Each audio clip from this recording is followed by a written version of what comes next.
I want you to take some time, be still, be quiet, and listen. Listen keenly to those messages that God has been placing inside of you. I want you to begin to listen to your heart. Stop listening to your heads, because for years my head played tricks on me. I felt I couldn't do anything. I felt that I was not created for greatness. But as I began to listen to my heart, I realized that God had created me for a great destiny. And the only person that could take me off that destiny path, it's Daphne Clarke-Hudson.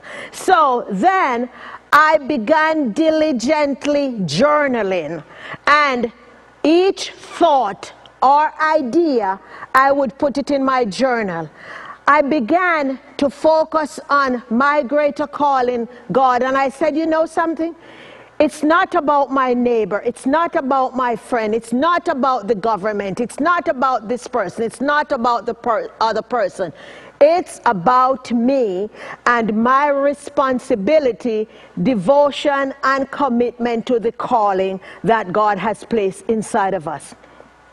Each and every one of us, we are called for a specific reason. I want you to ask yourself this question: what is my calling? Am I honoring my calling? Am I spending time to look around on everyone else's progress as mine lay dormant? Ask yourself the question. And only you know that answer. The one thing I know throughout my life is that God takes a lot of nobodies and he turned them around into great people.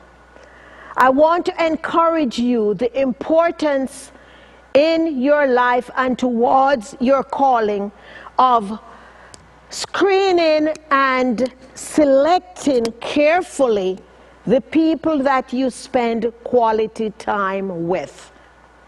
I tell you something, if you're hanging with people who have no vision, then your vision will begin to stifle, and before you know it, it's going to lose all the air, and it is like you strangle it and the life is going to be gone out of it, and then you too become somebody that has no vision and goals. I want to tell you, it does not take a lot for you to honor your calling in life. A lot of times people are looking all over, and it's right under our noses, as my grandmother usually tell me. You don't have to look very far, because each and every day that you walk, there are people telling you that you are good at that, or you're good at the other thing.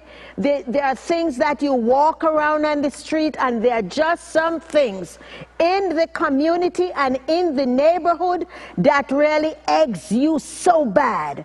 Every time you see it, I'm here to tell you, that is somewhere, some way connected to your calling. The reason that thing eggs you so bad and the reason that thing annoys you so much, it is because it is part of what you are supposed to be fixing. So why don't you get busy? Don't sit around, look on the neighbor, look on the government, look on the person down the street to fix it. You take a stand, be bold, and step out there and start to fix it, because the minute you start, there's going to be lots and lots of people who will come to support you. In the beginning, I found out when I stepped out in my calling, there were lots of people who told me that, oh, you couldn't do that. You have a Jamaican accent. You're a black woman. You know all the labels that they put on us. But here I am today standing. Jamaican accent and all, I'm still black. Nothing has changed about that. But what has changed is my attitude towards me and my attitude towards the calling that God has placed in my spirit. You know, my mentor and friend, Dr. Miles Monroe, said to me one day, we were at a conference and we were speaking over lunch. He said, you know something? We all need to concentrate on our calling. Don't look to the right. Don't look for the left. Just focus, because it's right here in your heart. And he said, it doesn't matter what anybody else tells you. You keep focus on that. I want to tell you, it's not going to be easy. It's not going to be comfortable. Oftentimes, it's not even going to be rewarded monetary. However, if you know that you're here to make a difference in other people's lives, the money will not matter, because so long as you continue to invest in other people's lives, your reward will come.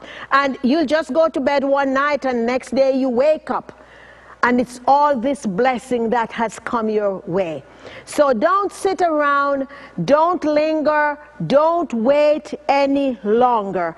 I want you to just get up, be bold, create a list that it will take for you to begin to honor your calling and your purpose that God has created you for. I am only a telephone call away. I am here to help whomever comes my way.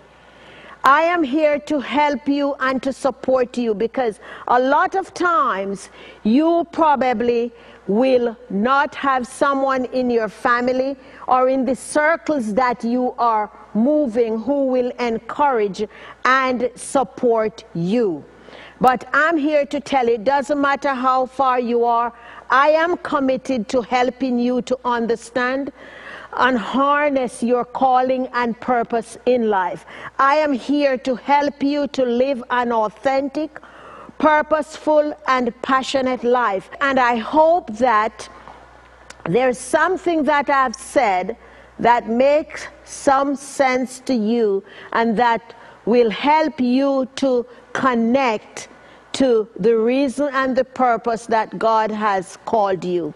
May God bless you, and may you continue to honor your calling that God has placed inside of you.